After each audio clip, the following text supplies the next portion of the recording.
What's the first thing that comes to mind when you think of 2001: A Space Odyssey? Is it Moonwatcher throwing that bone in the air, or Hal singing to Dave Bowman while he slowly gets unplugged? While it's quite a self-contained film, Kubrick manages to build quite an expansive universe, and it comes down to that trip to the space station where we get to see a little more of the wider world of the future.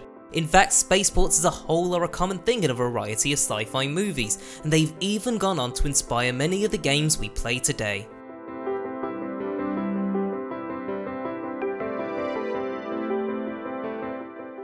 Spaceports are the go-to places to share a larger glimpse into a franchise's universe. In Star Wars we have the Mos Eisley, where all sorts of scum and villainy hang out. It's where creatures from all corners of the galaxy mingle, and where art directors get to go wild revealing the wider universe. It's the same with games too. 2001 is even very directly referenced in Elite. These slowly turning giants with the slot mouth that is so very hard to duck with can't help but bring to mind the Blue Danube when you see them, and they bring a sense of universal infrastructure to this Thatcherite space trading game. But recently I've been playing two other games and really enjoying their unique spins on space stations, spaceports, and the roles they play. The first is No Man's Sky, a game I don't play as much as lurk inside looking for the perfect photo opportunity. Sometimes though I like to just boot up the game and park inside a spaceport where I just spend hours watching the ships come and go. Like everything else in No Man's Sky, the ships you will see are procedural, but because they're tech rather than organic stuff, you get to see the pieces that feed the procedural generation more clearly. It's a way of getting your arms around this dizzyingly vast game, and the designs are absolutely stunning. You've got sleek roadsters with pointed noses, strange blue bottle choppers, snub-ended A380s with wasp eyes.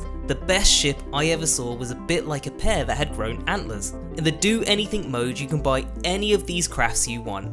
So the spaceport, while it resembles Elites from the outside, it's actually more like the little conveyor belts carrying dishes inside a sushi restaurant. Except instead of dishes, they're beautifully crafted spaceships, each as desirable as a little die-cast model. You get a sense in this often lonely game of a world of commuters, truckers, and explorers. Now, compared to other games, the spaceport in Industries of Titan might seem rather unexciting. Industries is a city-building game in which your corporation tries to make a living on the wretched surface of one of Saturn's poisoned moons. The spaceport is your source of new citizens. They arrive in ships along with scatterings of resources, and you can buy them to live in your colony. While it's a chunky addition to the world map, this spaceport is really just a menu listing incoming ships and displaying their cargo along with the prices you might pay for it. Stripped back as it is though, it's actually one of the most evocative spaceports I've encountered in a game. This is mainly because of the names and the locations. One ship might offer 6 citizens and no resources, or a handful of mixed resources and 15 citizens, but it will also give you a name and a point of origin. The MSS Freya en route from Jupiter, or the Tigris docks from Venus. It's lovely to consider, and it expands the grim world of Industries of Titan. It's a breath of fresh air in a way. Here's a cruise ship from Earth and a prison ship from Luna. If you hover over each listing, you get an image of the ship along with a little text about it. The cruise ship is known as the Melody, and it harkens back to the days of ocean cruises on old Earth. From Venus we get an old junkyard hauler, or the standard workhorse of Saturn and its moons. It's another glimpse of the wider universe that the game cannot otherwise support.